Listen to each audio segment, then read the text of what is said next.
Pengajian Islami. Standar pakai kitab-kitab kados hikam. Saya ini merasa hidup di dunia itu sendiri. Sampeyan tak warai la Allah kalau kotar. Imam yang ngarang hikam itu punya resep supaya kamu seneng terus. Liyakil lama tafrahu bihi, mesti yakil lama tahzanu bihi. Usahakan sedikit sekali apa yang bikin kamu seneng, maka akan sedikit sekali yang bikin kamu susah. Jadi misalnya kulo nih, jadi kiai misalnya cari wong, ya kulo kiai wong alim. Jelas nak ngalimnya ngalim, nak kiai rapati ya, nak ngalimnya jelas. Tapi nak kiai rapati, nah kan kiai tapi orang ngalim. Nah kulo nak jadi wong alim malah muni ya jelas ya. Nak kiai rapati ya, kulo rapati nurut, tapi aturan masyarakat rapati nopo. Nah sampean kiai tapi orang nopo ngalim. Ya betul. Ndak, ini memang bedanya jauh. Ya mungkin lebih kiai sampean di mana. Cara derdek-derdek dongo meyakinkan sampean. Tapi cara artine dongo piye paham kulo. Lha mboten iki nyata, sampean rasa tersinggung napa barang-barang napa? Nyata. Nah, kalau sering ditakoki kiai-kiai masalah.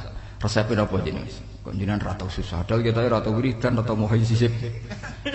Resepnya ilmu itu gini kata hikam. Ulama yang kayak hikam itu pernah ngarang kitab tuh saking syukurnya entah saking angkuhnya terserah ngomentari. Kamu harus yakin bahwa di sisa hidup Anda itu tidak akan maksiat lagi. Sehingga kalau kamu ditakdir maksiat, anggap saja akhiru maksiatin kudirat alika. Anggap itu yang terakhir.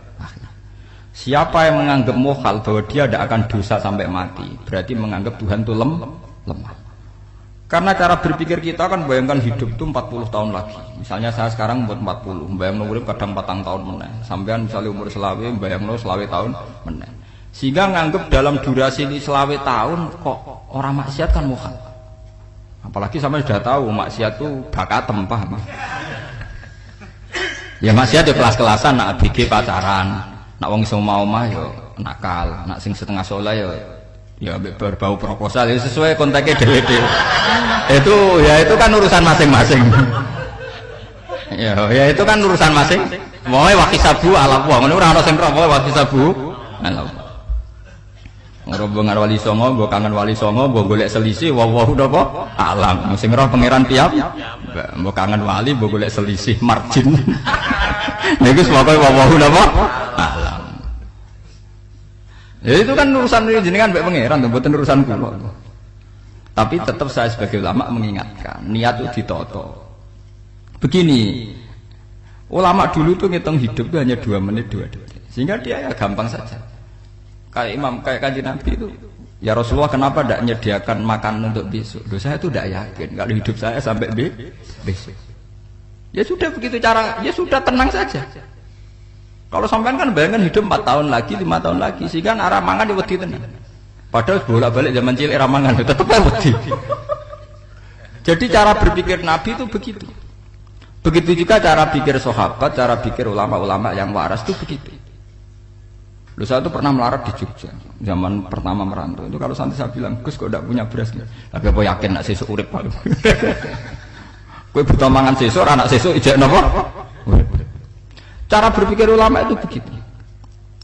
Sehingga melihat maksiat juga gitu. Alhamdulillah aku ijek urip. 1 detik, 2 detik, 2 menit. Sehingga hidup. Dan itu sudah cukup untuk lafadzkan la ilaha illallah. Makanya kata yang ngarang hikam, betapa murahnya Allah. Surga itu hanya bisa dibeli dengan 2 menit. Karena surga itu senilai la ilaha illallah. Miftahul jannah la ilaha illallah. Itu cukup 1 menit. Berarti surga itu regane mau 1 menit.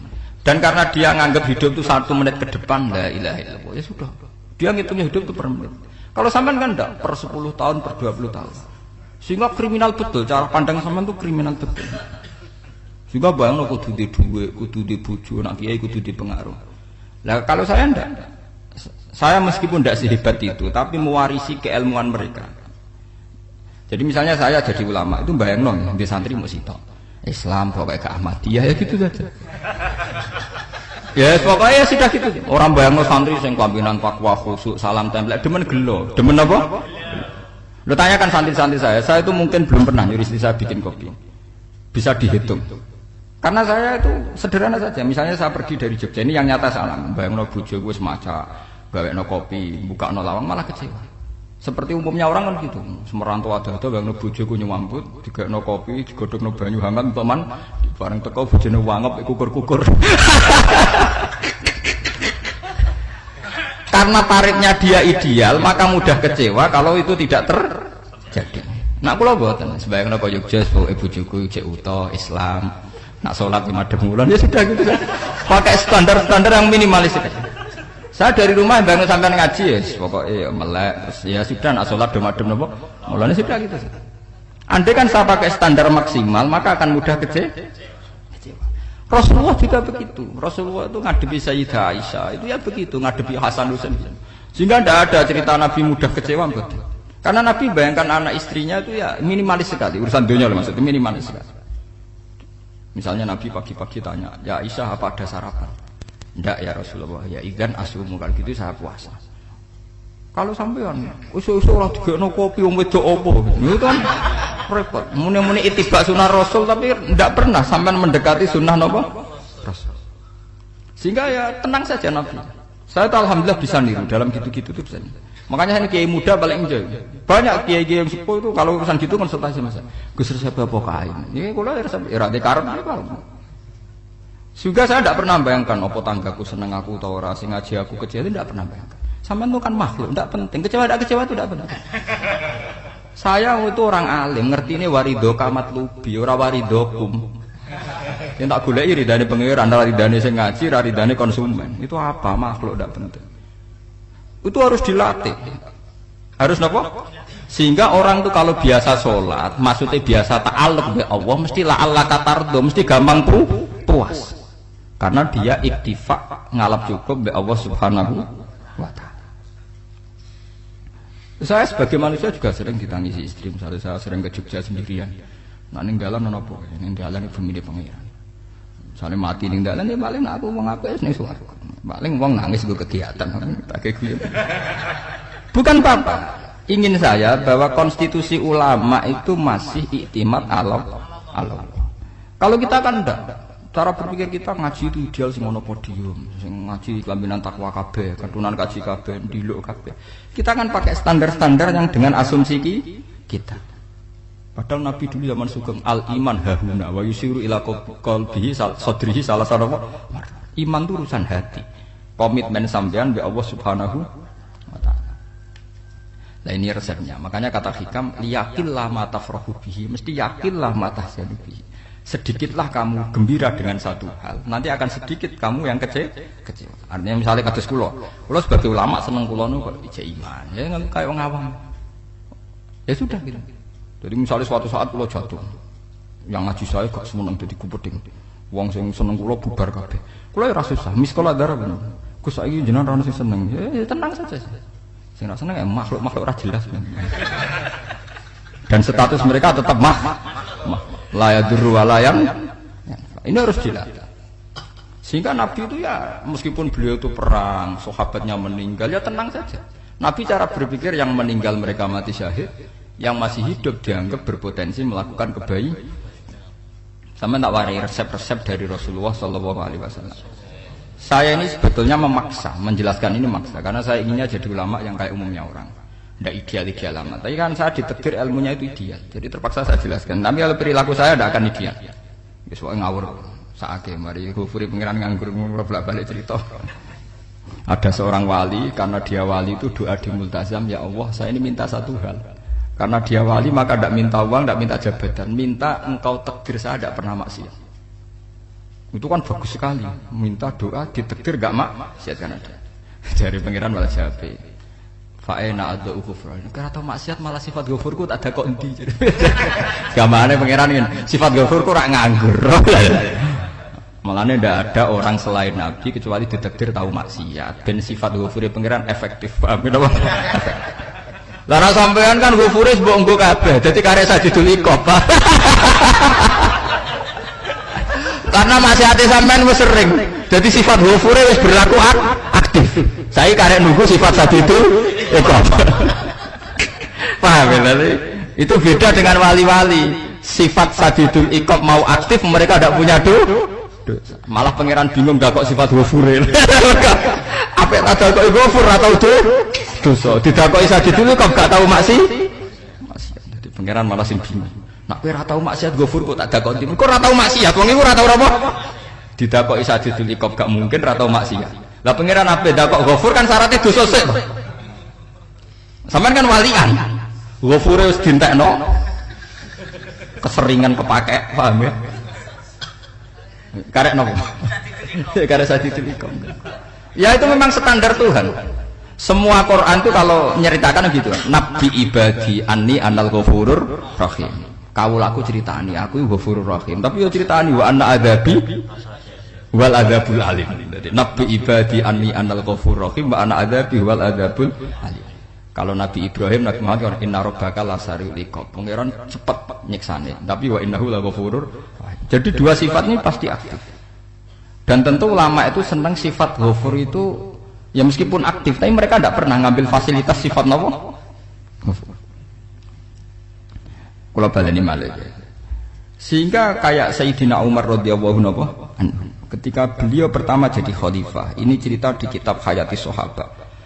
Pertama dia jadi khalifah, orang mengira dia akan ngomong hal-hal yang besar, visi besar tentang negara, visi besar tentang izzatil Islam wal muslim. Tapi ketika Umar pertama pidato begini, ayuhal muslimun ayuhan nas, ana, dari kata Sayyidina Umar, ana hulamun min bani Makhzum, akulu min kholati. Saya ini pemuda dari Bani Makhzum. Kecil saya bisa makan karena bulik-bulik saya punya kebun kurma yang kalau saya memanen diopahi beberapa biji. Dan itu menjadi kuti wahayati, menjadi saya bisa hidup. Terus wassalamualaikum warahmatullahi wabarakatuh. Orang itu penasaran semua. Orang jadi khalifah, pertama dibendem jadi Amirul Mukminin, pidatonya ngenang masa kecilnya ra kelar mangan. Kelare mangan mergo buruh bulike. Paham ya? Ngondoh kurma terus dikai tamarotin. Beberapa kurma sing dadekno iso. Dan itu saya pakai sampai ketemu Allah Subhanahu wa taala saya pakai. Misalnya sekarang saya mulya, misalnya kalau dibilang mulya, ya ono sing nyucup, ono sing husnudzon, ono sing hormat, ya macam-macam sawangane. Itu bodoh sekali kalau saya menikmati itu, bodoh sekali. Paling banter nikmati dicucup, dihormati itu apa? Tapi kalau nikmatnya bisa makan saat itu tuh nyawa. SBY jadi presiden prestasi, Gus Dur jadi presiden prestasi, tapi umpama presiden tetap mangan. Prestasi tertinggi adalah bisa makan selisat dirumki gojogonyo. Makanya Umar mengingatkan. Sebetulnya nikmat tertinggi saya itu tidak saat saya jadi khalifah, saat itu kok aku iso mangan, cara gak aku mati. Paham ya? Jadi itu luar biasa. Kita ini kan menjadi angkuh karena ngitung nikmat itu yang besar-besar, punya prestasi, punya. Kalau saya enggak, ngitung nikmat itu kelar mangan gak mati, kan gampang. Sehingga saya tidak mudah kecewa karena tarifnya minimalis, gak gampang apa? Jadi misalnya kalau kapan-kapan kok berhubung, Gus ini Tuhan rasanya jenengan ngeten-ngeten. Oh makhluk itu ya gak apa-apa. Kalau disetatuskan kiai kan seakan-akan ngomongnya sakral, seakan-akan mandi. Tapi nak tak status, oh makhluk itu ngomong-ngomong ya sudah kan. Menjadi ringan kan kalau distatuskan sebagai apa?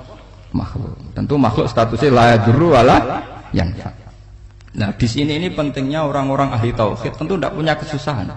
Innal ladzina qalu rabbuna Allah tsummas taqamu. Itu mesti tidak ada kesusahan sama sekali. Misalnya ulama-ulama dulu mau mati ya tenang saja. Mati kedua itu mati paling menantang, menyenangkan sekali. Karena mati yang seru itu mati zaman Al-Adam. Misalnya saya kelahiran tahun 70. Tahun 40-50 kan belum ada saya. Itu mati yang sejati karena Al-Adam. Kenapa? Al-Adam tidak ada. Mati yang nanti itu mati yang petualangan. Karena saya mati setelah menyaksikan kekuasaan Allah. Setelah husnudzon sama Allah. Sehingga mati yang menuruti kerinduan. Akan ketemu sang kekasih. Makanya Jalaluddin Ar-Rumi ketika mau meninggal dan orang-orang muridnya nangis, dia marah-marah. Hei murid-muridku, betapa bodohnya engkau. Saat kayak ini yang saya tunggu. Saya sudah menyesal berpisah sampai Allah zat cinta seneng. Aku kecewa waktu makhluk-makhluk koyo kowe. Saiki wis wayahe aku goleki kholik zat sing tak senengi malah mbok tangi. Cek bodone kowe. Saat-saat sing tak enten-enteni malah mbok tangi. Betapa aku lamanya menunggu kematian ini. Mergo hidup itu keterpisahanku mbek Allah, kemen ketemu kowe. Mulane Jalaluddin Rumilah yang mengistilahkan mati itu malam pengantin. Makanya fal'an awanul firaq minkum wa awanul wisol bihabibi. Ini saat yang indah karena ketemu dengan berpisah dari makhluk-makhluk yang tidak penting menuju sama Habibi kekasihku. Jadi yang istilahkan mati itu malam penganten. Semenjak istilah itu populer sehingga di Jawa ana ngipi dadi nganten takwilane mati. Itu filosofi sufi, ya filosofi napa? Lah niku tenan. Begitu juga sahabat-sahabat dulu. Bilal itu mau meninggal, anaknya udah nangis. Bilal lagu ya. Ditanya sama anaknya, kenapa anak-anak kamu nangis? Dan jenengan badhe kapundhut. Aku malah seneng nang mati. Hudan nalqal akhibah Muhammadan wa hisbah. Aku nak urip ketemune mbek kowe terus. Malah nak mati ketemu Nabi Muhammad. Hudan nalqal akhibah Muhammadan wa hisbah. Nah, dengan cara pandang begitu maka hidup itu enjoy saja. Ya, saya sebenarnya keberatan pakai kelas ini, keberatan karena saya harus ngulang sampean-sampean itu. Ya makanya potensi kayak saya tentu mengurangi jadwal ketemu. Makanya saya mohon kalau tidak penting itu jangan sungkan. Anggap saja itu bagian dari hormat saya. Ya minimal sampai anak misalnya di dua sekretari gue jajan pentol anak am apa mau gue suwan bareng malah repot. Wes ganggu wong anak am keleleran pak. Nah misalnya sampai kepentak kok hukum, uang nak rapi pinter hukumnya takokane ya ringan, takok kiye tanggam paling bisa. Karena pertanyaan yang ringan tentu ya ringan-ringan saja kan. Gak perlu kiai kaliber. Sampeyan ora usah GR.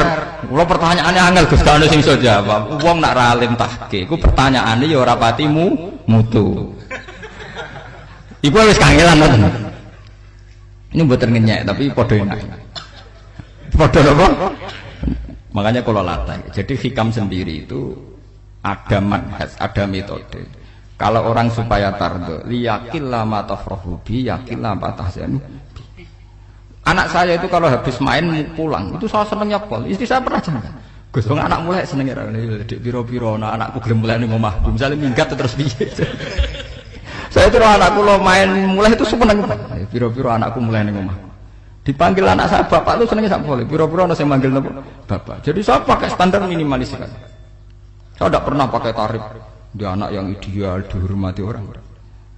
Sampai anakku sujud nih pangeran, ngerti pentingnya mau tasbih. Makanya anak saya tak namakan tasbih semua. Itu ya sudah. Saya tidak pernah bayangkan anak saya jadi kayak besar dihormati cuma. Mari gampang kecil. Ya, sekolah kan Sayyidina Umar. Saya pemuda dari Bani Mahzum. Yang kecilnya bisa makan karena buruh bulikku. Akal tuh tamarot. Wah itu saya baca tuh nangis betul. Betapa hebatnya Sayyidina Umar. Mengingatkan ulang bahwa nikmat tertinggi itu ya makan karena makan kaitannya nyawa. Orang jadi bupati, enggak jadi bupati tetap makan. Jadi kalau ngatain saya tarifnya minimalis sekali. Oh, kalau orang sudah makan gitu, lah Allah katar mudah sekali. Tapi kalau sampai tarifnya ideal harus di mobil, kudu sangune akeh. Mosok gue mobil gak sangu akeh. Barang gue sangu akeh kudu gue penderek. Mosok kere lunga wong sugih kok lunga tanpa penderek. Barang pendereke maju. Mosok ora kena dikeloni aja malah repot. Akhirnya gue wong ayu, anak selingkuh diujar-ujari sing itu malah perkara meneh. Ngomong ruwet menuruti tahapan-tahapan duniawi Makanya resep kalau ingin seneng tuh kon sholat. Maksudnya sholat tuh dihayati secara tauhid ya. Dihayati secara tauhid. Misalnya innal sholati wa nusuki wa mahyaya wa mamati lillahi rabbil alamin. Itu akan pasti Allah katardo, pasti mudah melihat alam ini ridho. Ini satu sekelumit ya, dari resep seorang ulama yang saya meniru beberapa di kitab Hayati Sahabat, di kitab Hikam, dan meniru terutama semuanya sanad dari Rasulullah Shallallahu Alaihi Wasallam. Makanya suatu saat Nabi itu kagum. Abdullah bin Mas'ud itu jalan-jalan dan dikawal oleh beberapa malaikat. Terus Nabi itu heran. Ya Abdullah, kenapa malaikat itu selalu mengawal kamu? Terus kata Abdullah bin Mas'ud, ya Rasulullah, inilah akhtu khutwatan illa wa azunnu alla akhtu wa ukhra wa ma akaltu luqmatan illa wa azunnu alla alqamu ukhra. Saya itu tidak pernah melangkah kecuali saya tidak pernah yakin apa betul saya bisa melangkah lagi. Jadi perlangkahnya itu dia iktimat Allah. Dan saya tidak pernah mengunyah satu kunyahan kecuali saya tidak yakin apa betul saya bisa mengunyah lagi. Sehingga setiap kunyahannya tetap semuanya bernada Bismillah. Semua itu atas nama pertolongan Allah. Terus kata Rasulullah, orang kayak kamu itu andaikan saya ada nabi terakhir itu jadi nabi. Jadi kemana? Makanya dulu nabi itu sering ngendikan, andaikan orang-orang kayak gitu itu ada nubuah, tentu mereka punya derajat napa? Nubuah. Jadi tidak jadi nabi tapi punya derajat napa? Nubuah. Lah orang yang cara berpikir gitu tentu tidak khawatir apa yang hilang dari dirinya karena dia berkontrak dengan Tuhan hanya per menit per detik. Mulane hikam punya resep al-mu'min yusiru sana Allah min ayyakuna li nafsi dzakiran. Seorang mukmin yang sejati tentu kontraknya dengan Allah Subhanahu wa taala dan dia tidak pernah ingat dirinya sendiri. Kayak sampean pas umat tapiil, Allahu Akbar, Allah Maha Besar, subhanak. Selalu ana wong ngrasani ya ora ali, termasuk lali utange barang niku. Tapi yang jelas kan menjadi enjoy dengan dirinya sendiri. Paham ya? Menjadi enjoy dengan dirinya karena dia tidak sering punya kontrak dengan makhluk. Nah ini maksudnya Allah kan apa? Janganlah ala katarta kamu pandang, apa nak sholat terus kabul kajati, apa nak sholat terus untuk duit ya ber nambah ber. Karena cara berpikir iso aja nak duit ya. Dan ini resep ya, dan resep ini dari ulama-ulama yang istinad ila Rasulullah sallallahu alaihi wasallam. Karena kalau Nabi itu memang cara pandang begitu. Aisyah itu pernah ditanya, ya Aisyah, saya ini ingin makan, apa daging yang dari sahabat ini masih? Wah ya Rasulullah sudah habis karena tak kasihkan tetangga. Itu Nabi tidak marah-marah, malah bilang, kamu benar Aisyah, kamu keliru, yang kamu kasihkan tuh yang masih. Kau nak daging dipangan dewe kadang nuruti nafsu, nak dikekno wong sedekah nuruti perintah pengen. Jadi Kanjeng Nabi, beneran Aisyah, dagingnya mijek. Mongko ana tiyang kok malah ijek, sing mbok sedekah malah sing ijek. Cara berpikir Nabi itu begitu. Tapi tahu-tahu disederhanakan sunnah Nabi ya serbanan. Lah itu kan ya memang itu bagian dari sunnah Nabi, tapi sunnah seharga 10.000. Paham ya? Ya monggo mawon sampean sunnah Nabi serbanan gitu, tapi itu sunnah yang bisa dibeli dengan murah. Hakikatnya sunnah Nabi itu rata-rata bentuknya perilaku. Napa? Sampean delok dawuh Aisyah tengene tibak berjanji. Kana khuluquhul Qur'an wa shimatuhul ghufran yansahu lil insan wa yafsahu fil ihsan. Wa ya'fu 'anil dzambi idza kana fi haqqihi wa sababi. Kana khuluquhul Qur'an, Nabi ku akhlak dasare wis kaya Quran plek. Urusane akhlak. Wa shimatuhul ghufran, ciri utama sifatnya Nabi gampang nyepuro. Yansahu lil insan. Dan Nabi punya niat baik pada seluruh manusia. Wa yafsahu fil ihsan, sering melakukan ihsan. Lah nek sunah Nabi ngoten kan luwih sering kula Quran ya wis hafal mulang. Wasimatu ghufran kula gampang nyepuro, sampean ngaji angop ya ora tau tak amuk. Yang sahulil insan kula bedina nasihati tiyang wong mulang. Wayah sahufil ihsan tak gawe gampang. Kula mulang ya ora tau gawe tarik. Itu sakmene kudu podium, kudu wong dilo ya ora.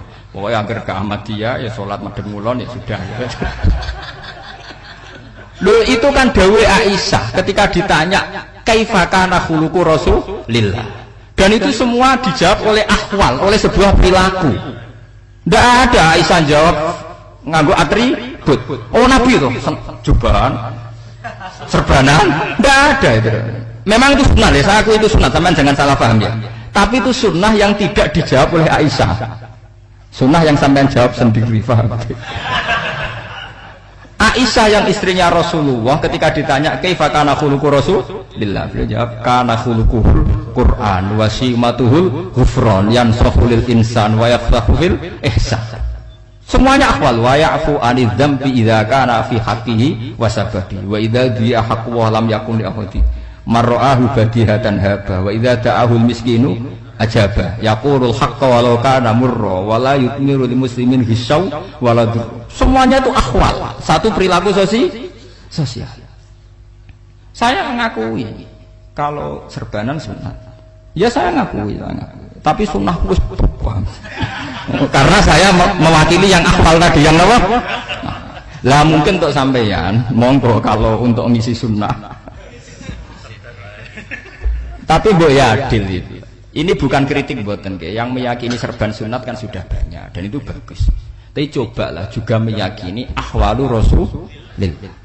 Makanya mansana sunnatan itu rata-rata ulama maknani siapa yang ikut sunnahnya Nabi. Rata-rata ulama nafsir ahwalu Rasulillah wa af'alu, perilaku sosial Rasulullah. Makanya terusannya wa idza da'ahul miskinu ajabah. Kalau dipanggil orang miskin ya datang.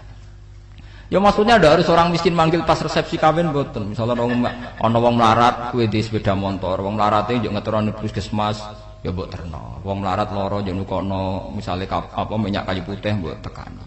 Ora kok ngerti-ngerti mbok urusan walimatul urus sing wajib piye lho. Payah. Lho, lalu wa idza ja'al miskinu ajabe ora ana hadise urusan walimatul urusan mboten. Kalau orang miskin manggil ya. Dalam riwayat hadis ya Nabi sering dipanggil orang miskin. Ya Rasulullah, mbok datang ke rumahku, ada apa? Terus ya Nabi, saya tuh ingin rumahku sing elek jenengan nate salat teng mriku. Ya Nabi datang ya salat saja ya ora jamuan. Fi ayyi makanin aradta an usolliya fi. Kamu di tempat mana kamu seneng saya salat? Teng mriki ya Rasulullah. Ya Nabi salat. Sing ngundang ya waras pisan. Kenangan mek Nabi kok mae dienggo salat Nabi. Ampean tahu tanggung kiai kon salat. Kon mromosekno anakmu iku paham. Kiai dongakno nggih kersane ketampi PNS. Padahal kiai ini dhewe anake ra PNS. Kalau dulu kan sahabat ngundang Nabi itu ya gitu. Ya Rasulullah, saya itu ingin sekali engkau sholat di rumahku. Fa'atakhidahu musollan. Kemudian tempat yang pernah engkau sholati mau tak pakai musola pribadi. Makanya masjid Kiblaten itu rumahnya sahabat. Karena dulu Nabi pernah sholat di satu tempat. Adalah ono perintah tahwilul kiblat itu di rumahnya sahabat. Itu sahabat dulu itu kalau ngaturi Nabi itu kenanya ingin Nabi pernah sholat di situ. Nah, ilmu ngeten ini mentek. Ya, untungnya nonton kulo, jadi ono sing eling-eling, Bang. Nah, teman kudu syukur ya. Artinya syukur ya. Orang kayak saya itu tidak usah sampean dikte-dikte ngikuti hukum adat. Kalau ngoten sampean gelo mergo kula ora iso teko, kula ya gelo perkarane ulama kok mbok atur. Makanya saya sering guyon cerita saya itu kalau di pasar Pandangan dulu itu anyaran boyong sering di pasar ditanya sama Gus wong alim kok ning pasar. Piye? Aneh tuh. Ya aneh kuwi. Aneh piye? Bodohnya wong alim. Kadang masyarakat itu tidak sadar keanehan dirinya sendiri. Mereka enak saja merasa kalau orang alim ke pasar itu aneh. Mereka tidak sadar orang bodohnya wong alim ya aneh. Enak saja mereka mikir sepi. Paham ya? Ini supaya sampean Allah kan apa tar. Makanya untuk Rasulullah, Nabi itu sering ngendikan ana tamu hormati. Tapi etika mertamu di Rasulullah itu walakin idza du'aitum. Mertamu Nabi itu nunggu ditimbali. Walakin idza du'itum du'iya mabni majhul. Ketika kamu ditimbali fadkhulu. Jadi ya ayyuhalladzina amanu la tadkhulu buyutan nabiyyi illa ayyudzana lakum. Jadi untuk sowan Nabi itu nunggu dipanggil. Meskipun sahabat tuh rindu Nabi, tidak berani sowan ke dalamnya Nabi. Kalau ingin ketemu Nabi dibarengno pas sholat jamaah, karena Nabi pasti keluar di masjid. Andai kan Nabi nerima tamu di rumah, ya ora sida dadi Nabi. Amen nampa tamu. Makanya la tadkhulu buyutan nabiyyi ku illa ayyudzana lakum, kecuali kamu dapat itu. Nunggu dipanggil. Wa idza du'itum kalau dipanggil lagi fadkhulu. Ya sudah begitu. Tapi sekarang itu ya sudah begini. Ini kulo cerita ilmiah saja. Saya tidak punya kepentingan apa-apa. Ya kepentingan kulo ben rambut tamoni jujur mawon. Cuma guling-gilingan dulu itu kalau sahabat itu ketemu Nabi pendak sholat sama pendak ngaji. Paham ya? Jadi saya memilih sikap begini itu bukan tidak saya pikir. Tapi kalau ada kiai lain yang beda dengan saya tidak apa-apa. Kalau ulama lain beda tidak apa-apa. Justru seninya rahmatnya umatnya Nabi itu istilafu aimati rahmah. Khilafnya umatku itu rahmah. Mulane aku khilaf ben rahman, aku podo kan gak sido khilaf.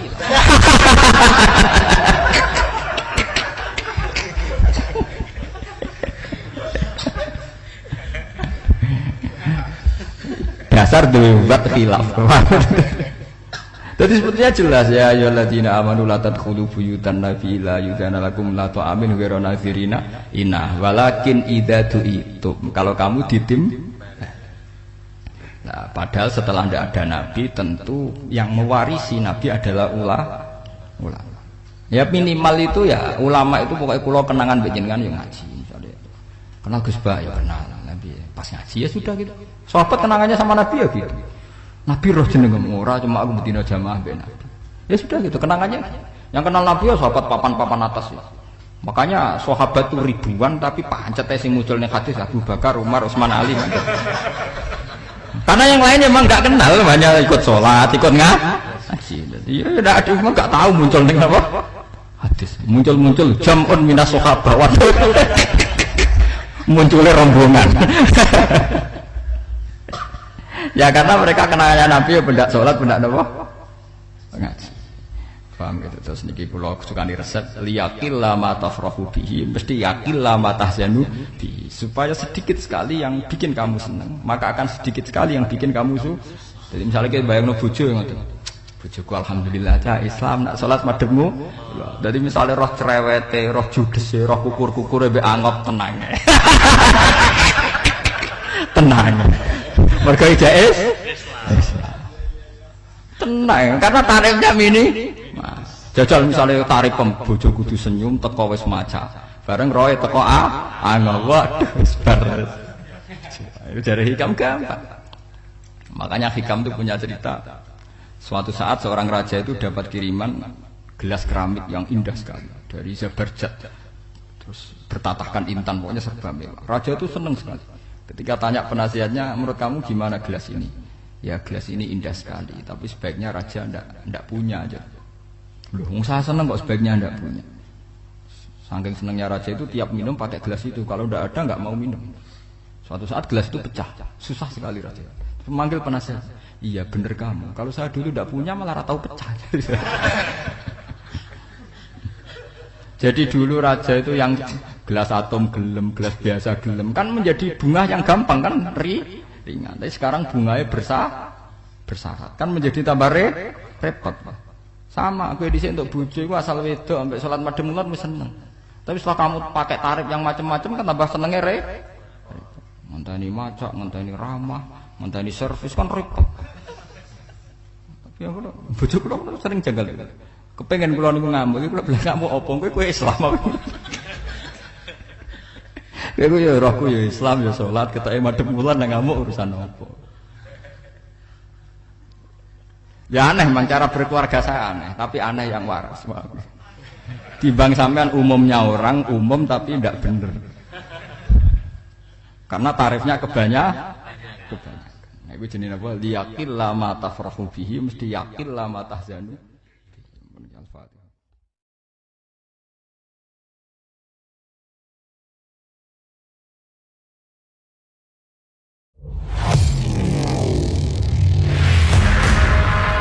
Terima kasih sudah menonton. Jangan lupa like, subscribe dan komen.